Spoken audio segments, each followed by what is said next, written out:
오늘 이 시간, 이 자리가 참 좋은 인연이 만난 자리다, 이런 생각이 듭니다.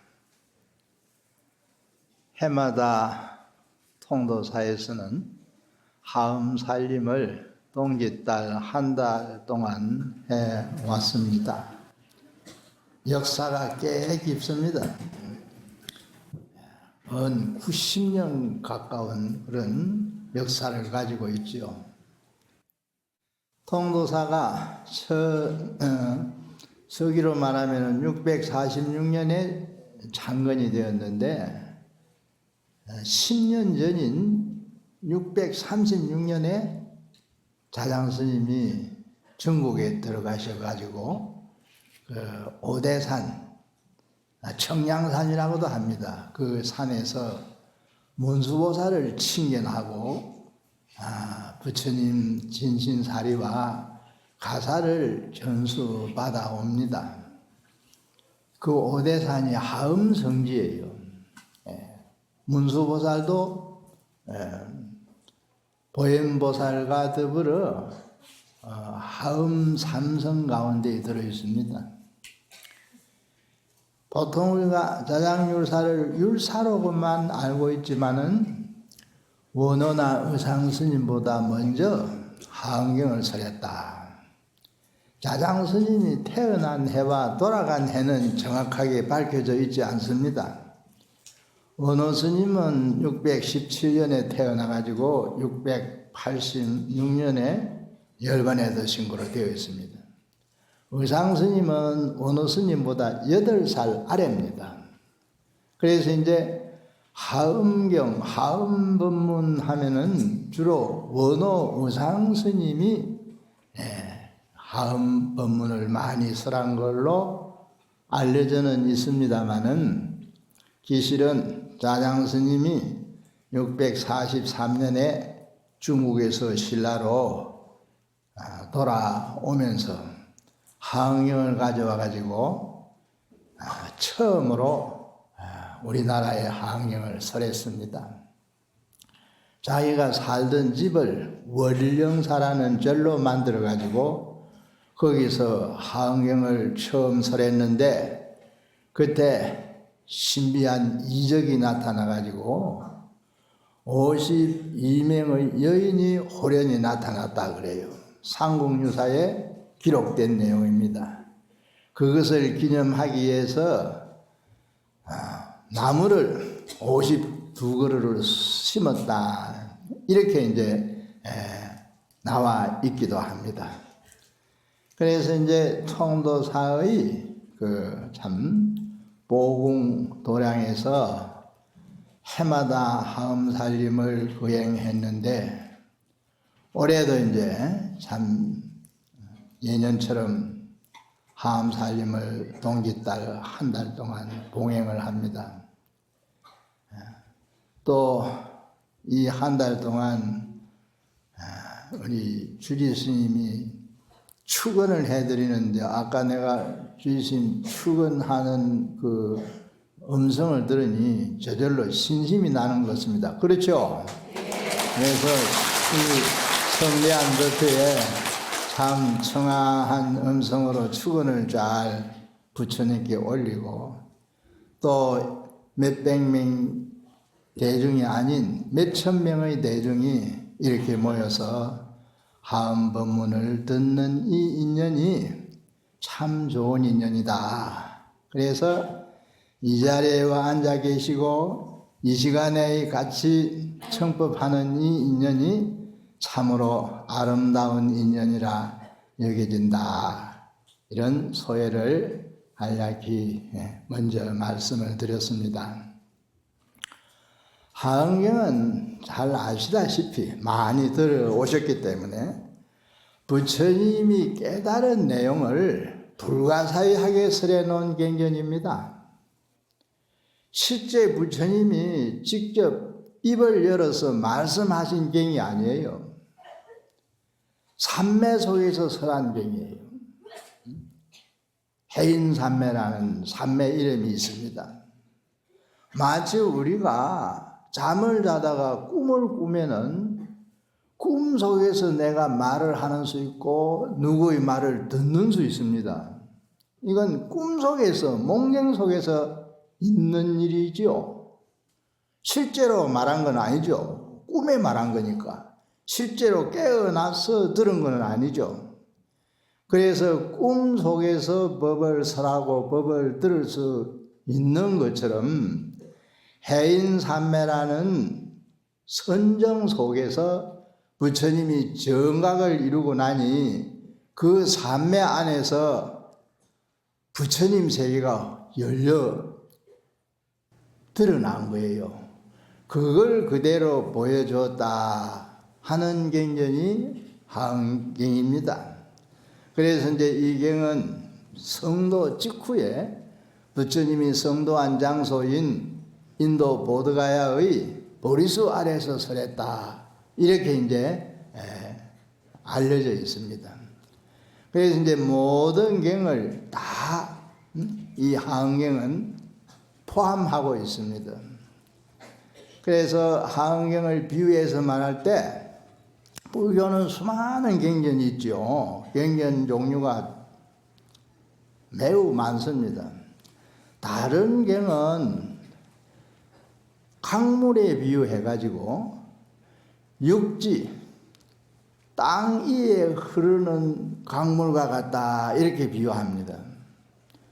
어김에 가면은 낙동강도 있고 서울에는 한강도 있잖아요. 북한에 가면은 압록강도 있고 두만강도 있고 지역 따라 이제 그 강들이 여기도 있고 저기도 있고 한데 이 강물이 흘러서는 전부 바다로 들어갑니다. 어느 강이든지 땅, 육지를 흐르는 강은 바다로 들어가요. 바닷물이 함유가 되는 거죠. 그래서 하흥경 법문은 바닷물과 같다 이렇게 비유를 해요. 바닷물 안에는 모든 지상의 강물이 다 들어와 함유되어 있다는 거예요. 그래서 이제 이 하흥 법문을 원교 법문이다 이렇게 이제 예로부터 교상 판석을 해서 말해 오기도 했습니다. 이런 그 하흥 법문을 하루도 아니고 한 달 동안 설한다는 것은 불가사의한 과거 숙세부터 맺어온 인연이 있어서 이루어지는 일이라 말씀드릴 수가 있습니다. 오늘 제가 설하기로 되어 있는 품은 앞서 사회하면서 교무스님이 얘기했는데 하장세계품이라는 품이 있어요. 하장세계. 하장세계는 하흥경의 주부를 비로자나 부처님이라 합니다. 비로자나 부처님. 비로자나 부처님이 계시는 그 세계를 하장세계라 이래요. 가령 우리가 이제 어느 지역에 살면은 부산에 사시면 부산 산다, 울산에 살면 울산 산다, 도시 이름을 가지고 사는 곳을 말하죠. 또 이제 뭐 우리가 대한민국이라는 나라에 살면은 우리가 대한민국 국민으로서 우리가 사는 나라는 대한민국이라 이렇게 부르게 됩니다. 그처럼 비로자나 부처님이 머무시는 세계를 하장세계라. 하장세계. 그래서 이제 이 하장세계 품에서는 비로자나 부처님이 이 하장세계를 어떻게 장엄을 했는가, 꾸몄다는 얘기예요. 장엄을 했는가, 하장세계의 장엄된 유래와 장엄상을 쭉 설명을 합니다. 그리고 이 품에서는 하흥경의 중요한 내용이라 할 수 있는 부처님 세계를 바다 해자를 넣어가 불해라 이래요. 그 다음에 하흥경에서는 뭘 수행하도록 가르치느냐, 바라밀을 가르칩니다. 하흥경 수행은 바라밀이에요. 보살들 가르치는 법이 바라밀 법입니다. 보통 우리가 6바라밀 이러잖아요. 6개의 바라밀을 얘기하는데 이 하흥경에서는 4가지 바라밀을 더 보태서 10바라밀을 설합니다. 그래서 이제 이 하장세계에 설해져 있는 내용을 간략히 요약하면은 부처님 세계의 불해와 부처님의 바람일해를 설했다. 불해와 바람일해를 설해놓은 법문이다. 이렇게 말합니다. 그래서 이제 이 하장세계가 우리가 사는 이 세상이 하장세계라는 거예요. 하음경은 시간과 공간을 초월한, 말하자면은 물질적 세계, 정신적 세계를 초월한 불가사의한 세계입니다. 하음경 법문 자체가 부사의 법문이에요. 이래서 이제 이 법문을 들으면은 그 공덕이 수성해가지고 듣는 이들의 마음속에 반야종자가 심어지고 온갖 성근종자가 심어지고 그러면서 일체 공덕이 성취된다. 이렇게 말합니다. 그래서 하음법문을 한 번 듣는 인연으로 악도를 모면할 수 있고, 악도라는 것은 죽고 난 다음에 사막도라는 나쁜 곳이 있는데 지옥이나 축생, 악이도를 모면할 수 있다는 거예요. 또 하응경 전체의 경문을 다 듣지 못하더라도 대방강불 하응경이라는 경 이름 7자만 들어도 그 공덕이 수성하다. 예로부터 이제 이렇게 이제 말해 오기도 했습니다. 태방강 불안경 하장세계 품제 오로다나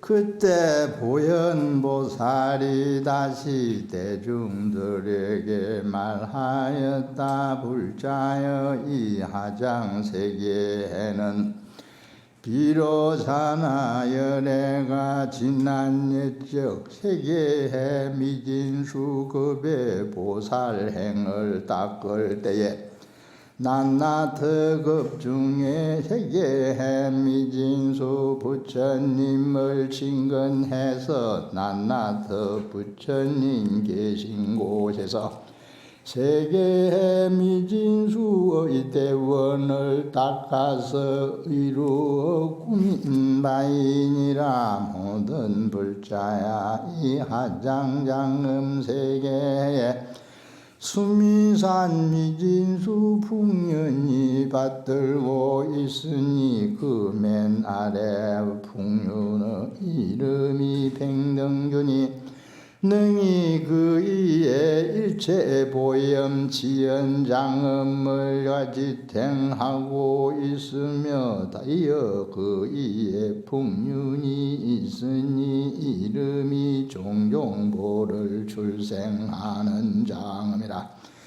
능히 그 이에 청정한 강명이 비치는 만이 왕당이 지탱하고 있으며 다음의 풍륜이 있으니 이름이 보이득이라. 능히 그 이에 일체 보영을 지탱하고 있으며 그 이에 풍륜이 있으니 이름이 백등념이니 능히 그 이에 일광명 상만이 왕륜이 지탱하고 있으며 그 이에 풍륜이 있으니 이름이 널리 장음하는 것이라. 능히 그 이에 강맹윤하가 유지하고 있으며 유이에 풍륜이 있으니 이름이 보정이더니라나.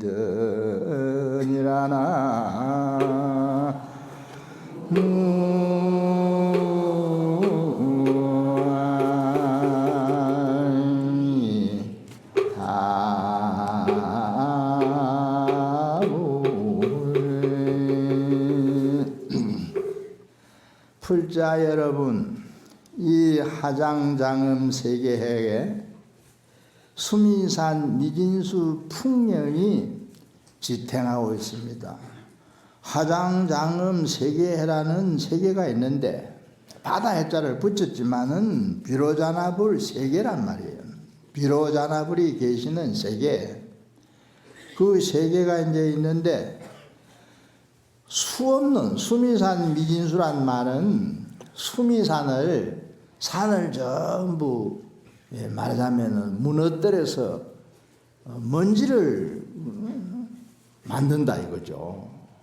영축산이 산이 전부 이 흙으로 이루어졌고 물론 흙 속에 돌도 있습니다만은 이 흙을 잘게 부수면은 가는 먼지가 돼요.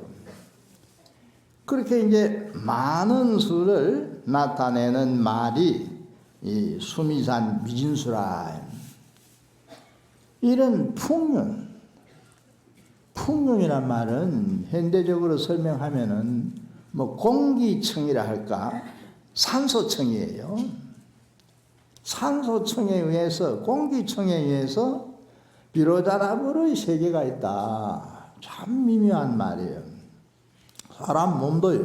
우리 몸이 이 피부 밖은 전부 이게 말하자면 공기청이잖아요. 그래서 우리 몸도 물론 방향을 따라서 달리 표현할 수 있습니다만은 풍륜에 의해서 지탱되고 있다 이렇게 말할 수 있어요. 풍륜. 또 사람 몸 안에도 4대가 있잖아요. 지수화풍, 물기운도 있고 수소기운, 또 질소기운, 땅기운도 있고 또 우리 체온이라는 것은 이 열입니다. 불기운이라 합니다.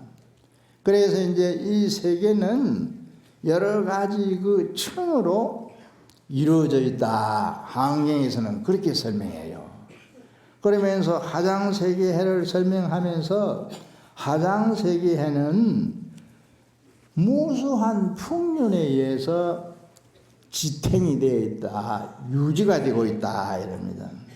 그래서 그 풍륜이 청청이 제일 아래에 있는 풍륜은 이름을 평등주라 하고 또 그 이에 아주 보배 불꽃이 헐헐 타는 것과 같은 장엄 아름다운 모습. 가령 사람이 우리가 이제 이 사바세계의 육신을 몸받아 태어나가지고 일생을 마치면은 누구나 돌아가잖아요. 돌아가요.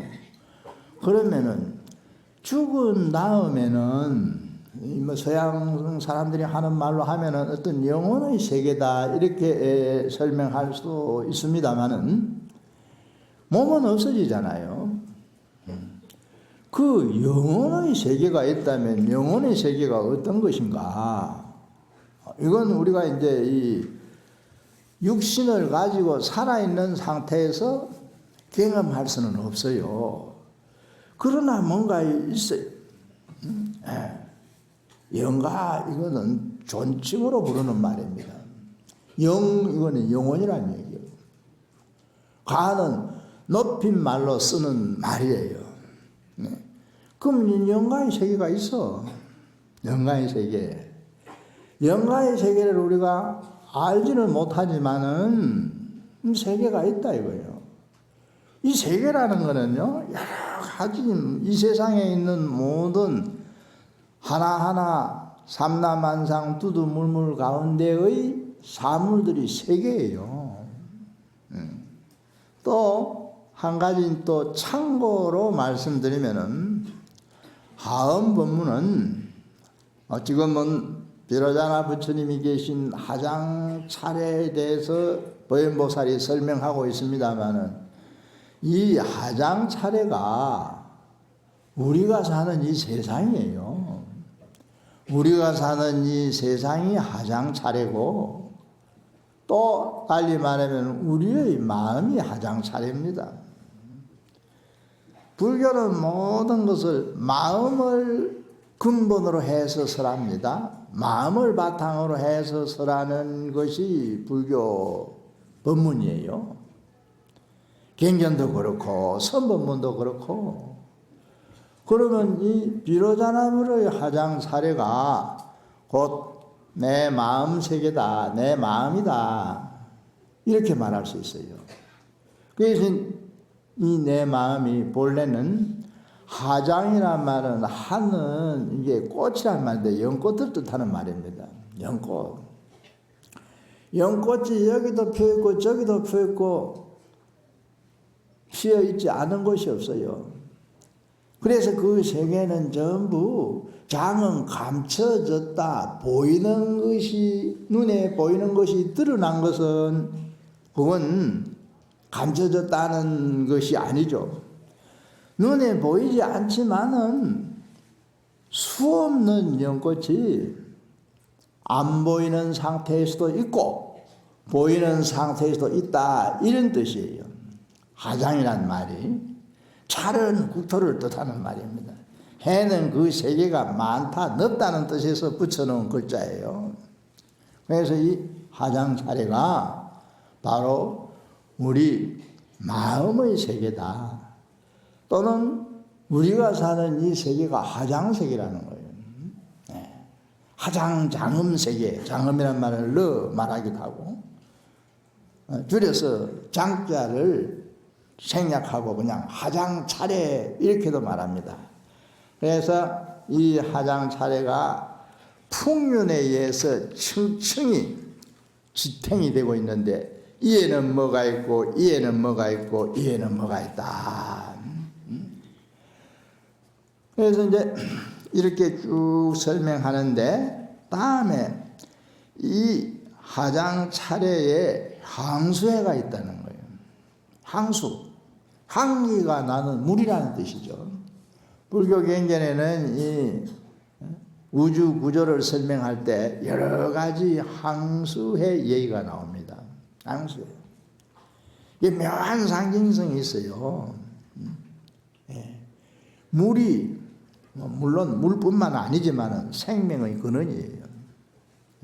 비로자나 부처님 세계가 하장 차례인데 하장 차례에 향수해가 있다, 이 한경의 말은 비로자나 부처님 세계에 일체 중생이 존재할 수 있는, 살 수 있는 근원이 있다, 이런 의미를 가지고 있어요.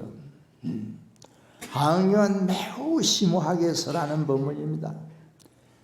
경전 글자 하나를 깊이 따져본다 할까 분석해 보면은 글자 한자, 말 한마디에서 무궁한 의미가 나와요. 그런데 그 향수해에 빛이 나는 꽃의 꽃술이라는 게 있잖아요. 꽃 안에 수염 같은 걸 꽃술이라 합니다. 꽃술 같은 이런 깃대처럼 높이 서져 있는 이런 모양이 있다는 거예요. 그래서 이제 그 하장세계는 이렇게 되어 있다. 이렇게 되어 있다. 비로자나 부처님이 계시는 국토가 이런 국토다. 그런데 이 하장세계가 어떻게 이루어졌느냐? 비로자나 부처님이 과거라는 것은 언제적이다, 때를 알 수 없는 과거예요. 이제 연말이 돼가지고 이제 며칠 후에는 또 해가 바뀔 겁니다. 해가 바뀌면은 또 이제 2월 달에는 구정이 있고, 그렇고 나면 이제 우리들의 나이가 한 살 많아지죠. 나이가 한 살 많아져요. 그래서 우리는 해를 하나, 둘 헤아릴 수가 있습니다. 내 나이는 다 기억하고 있지 않습니까? 내 나이가 내가 태어난 이후 몇 년이 되었는가 횟수 전체를 계산해 놓은 거예요. 그런데 한경에서는 이렇게 계산할 수 있는 시간은 그야말로 아무 의미가 없어요. 계산할 수 있는 시간은 그 수치 개념이 별로 의미가 없다, 이 말이에요. 그래서 이제 과거 불찰 미진수 급 전에 비로자나 부처님이 보살행을 닦았다 이거예요. 보살행을. 그 부처님들은 사는 게 보살행이에요. 쉽게 말해서 생활하는 게 보살행위입니다. 우리도 하음 법문을 잘 이해하고 보면은 우리 사는 것이 전부 이 보살행위예요. 우리 마음이 바로 법신이기 때문에 불성이 부처님으로 작용을 하면은 그게 법신이에요. 법신이기 때문에 중생이 특히 인간이 사는 것도 전부 바람일행위예요. 이거 가르쳐 주는 겁니다. 우리의 생활이, 우리의 삶이 바람일행위다. 바람일이란 말은 이제 반야심경에도 마하반야 바람일다 나오는 말인데, 나고 죽는 생사의 운명이 있는 세상에서 나고 죽는 생사가 없는 영원하고 무한한 부처님 세상으로 간다는 뜻이에요.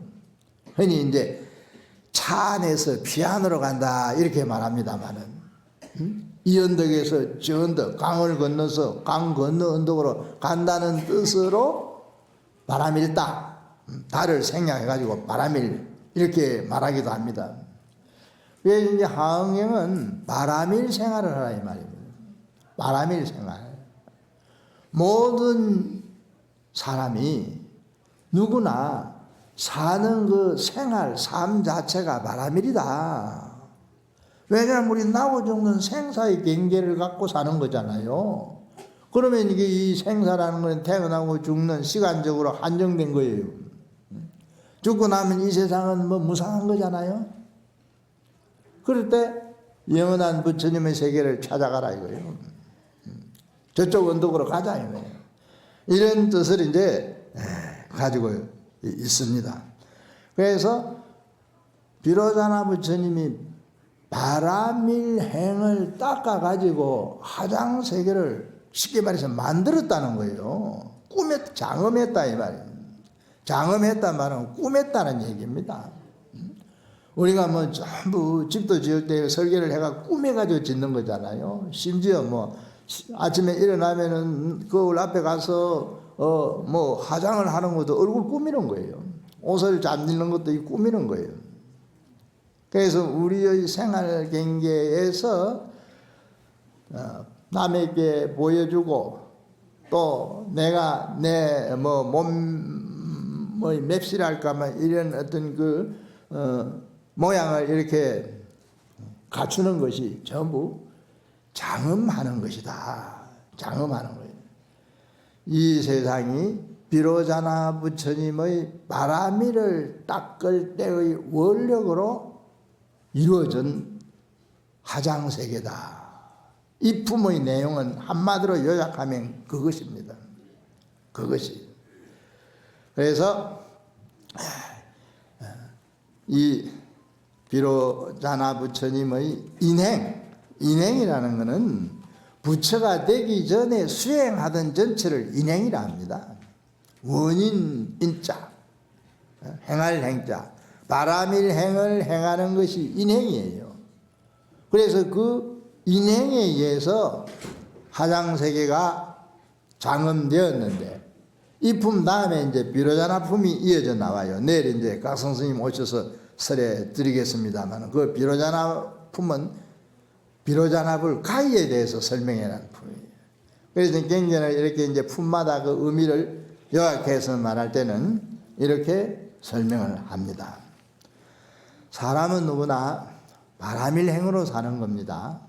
바람일행이라는 게 또 뭐냐? 알기 쉽게 설명하자면은 불교는 전부 이 사람의 몸, 신업이라고도 하죠. 그 다음에 말, 후업이라 해요. 또 마음으로 생각을 하는 거, 이 업이라 합니다. 이걸 삼업이라 그래요. 삼업을 좋은 방향으로 개발하자는 겁니다. 몸을 개발하는 거예요. 내 몸을. 예를 들면 몸을 건강을 유지하는 것도 그 부분적인 얘기입니다만 몸을 개발하는 거예요.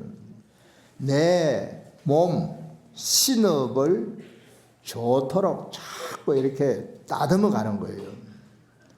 말도 구업도 개발하는 거예요. 구업을 개발한다. 좋도록 하는 거예요. 좋은 말. 말하자면 훌륭한 행동이 몸에서 나오고 훌륭한 말이 입에서 나오도록 하는 거예요. 그 다음에 마음에서 일어나는 생각도 그 생각 자체가 훌륭한 생각이 되도록 하는 거예요. 그래서 삼업을 개발한다 할 때는 신구이, 그 몸으로 하는 행위, 말하는 행위, 생각도 행위거든요. 생각의 행위를 좋은 방향으로 닦아간다는 뜻입니다. 그게 이제 하은경의 그 바라밀수행을 간략하게 요약해서 설명하는 겁니다. 구체적으로 이제 어떤 대상을 놓고 설명할 때 여러 가지로 또 나누어 설명합니다만은, 그래서 결국 불교의 수행이라는 것이 신구의 삼업을 개발하는 것이다. 그러면서 우리는 여러 가지 많은 각도에서 생각을 해봐야 돼요. 이런 법문이 요즘 있어요. 사람마다 누구나 현재 자기가 있잖아요. 현재 나이로 말하면은 지금 몇 살 때 올해가 가령 환갑을 맞은 분이면은 만으로는 60살입니다. 60살의 내가 있어요. 그건 현재예요.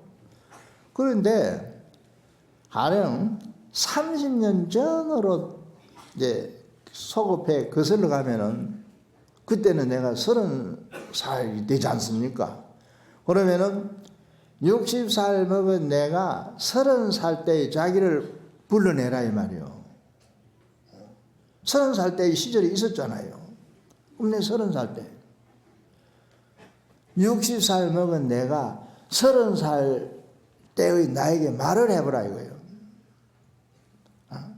그때 내가 참 내 인생을 좀 아름답게 잘 살려고 그렇게 생각을 하고 있었는데 30년 지나와 놓고 보니 그때 생각했던 그대로 다 이루어지지 않고 어떤 면에서는 내가 좀 스스로 이렇게 불만스럽고 내 처지가 뭔가 만족스럽지 못하고 말이에요. 또는 초라해 보이고. 그래서 이제 30년 전에 자기를 불러세워 놓고 말을 거라는 거예요. 그러면 뭔가 마음속에 뭐 아쉽고 또 뭐 그때그때 느껴지는 소회가 달라져요. 반대로도 30살 때 내가 돼가지고 60살의 나에게 말을 걸어보라 이거예요. 나는 지금은 60이지만 30년 전이니까 30년 전은 30살이 돼 있는 거예요. 내가 한갑 때는 뭐 잘 돼야지, 뭐 가정의 여러 가지 가족 관계라든지 이런 걸 두루 염두에 두고 생각해. 그런데 어떻게 현재는 원하던 만큼 되지 못했느냐. 그렇게 또 이제 30살 때의 내가 60살 때의 내게 말을 할 수 있어요. 그런가 하면 또 미래를 향해서 가령 30년 후면은 요즘 100세 시대라 하는 말이 있죠. 100살까지도 살 수 있답니다. 나도 그렇게 살라고 한번 생각해 보고 있는데 될지 안 될지는 모르지만은 그냥 우스개로 한 얘기입니다. 그러면은 90살 자기를 불러내놓고 말해보라 이거예요. 건강해져야 될 낀데 그런 생각도 할 수 있잖아요. 90살까지 내가 건강하게 살아야 될 낀데 건강하냐? 몸이 괜찮냐? 이 부처님도요, 법화경에 보면은 부처님과 부처님이 안부를 정해요. 부처님이 전하는 안부가 그게 설해져 있어요. 그러면서 건강합니까? 또 우리 일반 안부를 전하는 경우처럼 중생들은 잘 교하고 있느냐 이거예요. 사바세계 중생들이 부모에게 호도는 잘하고 있더냐 이 말이에요. 정화시주 부처님이 이렇게 물어요. 나베열에도 그 같이 그 중생들 교화하는데 힘은 안 드느냐 이거예요. 안 물어요. 그러면 내가 나에게 또 안부를 묻는 거예요. 현재의 내가 미래의 나에게, 현재의 내가 과거의 나에게, 과거의 내가 현재의 나에게, 미래의 나가 현재의 나에게. 그래서 내가 나를 불러놓고 말을 걸면은, 대화를 나누면은 내 인생에 새로운 의미가 찾아지는 거예요. 생각도 새로워지고 신구의 산업이 정화될 수 있는 계기가 나타나는 거예요. 아까 바람일행을 쉽게 설명하자면은 몸에서 선을 개발해내고 말에서 선을 개발해내고 착한 선자 생각 뜻에서 선을 개발해내는 것이다. 이렇게 되면 이게 가장 차례예요. 그러니까 좀 더 가정에서 다 식구들이 참 슬하의 자녀들 거느리고 이렇게 단란한 가정을 이루어 살면서 그때그때 매일매일 살아가는 일상이 가장 차례의 삶이에요. 하음 부분을 또 달리 말하자면은 모든 것은 조화로워져라. 조화. 이상적으로 조화가 되어 있어야 돼요. 그리고 원만해야 돼요. 원만. 그래서 조화된 상태, 원만해진 상태, 이걸 달리 말하면은 통일된 상태라고도 말합니다. 하나로 전부 통일이 된 상태. 무감채눌이라는 스님이 2조 중말기에 계셨습니다. 하은경을 깊이 연구를 했어요. 하은경을 깊이 연구해가지고 그 스님이 하은경 대의를 6글자로 요약해 놓은 말이 있습니다. 뭐냐? 통만법 맹일심이라고 말했습니다. 만법을 통합한다는 말은 통일시킨다는 말하고 같은 말입니다. 이 세상 모든 것을 하나로 뭉쳐서 이 말이에요. 하나로 만들었어요. 하나가 되기 위해서는 조화가 돼야 돼요. 원만해야 돼요. 맹일심이라 마음을 밝혀놓은 일심, 한마음, 마음을 밝혀놓은 것이다. 또는 이제 또라를 기자를 써서 기일심이라고 합니다. 그래서 이제 하음법문은 전부 마음법을 이 세상 모든 것을 조화롭게 하고 원만하게 해서 일심짜리로 돌려보내는 거예요. 내 마음짜리로 돌려보내는 거예요. 이게 이제 하음법문의 요지다. 그만하라니까 그만 여기서 그만해야 되겠습니다. 오해 또 하기라고.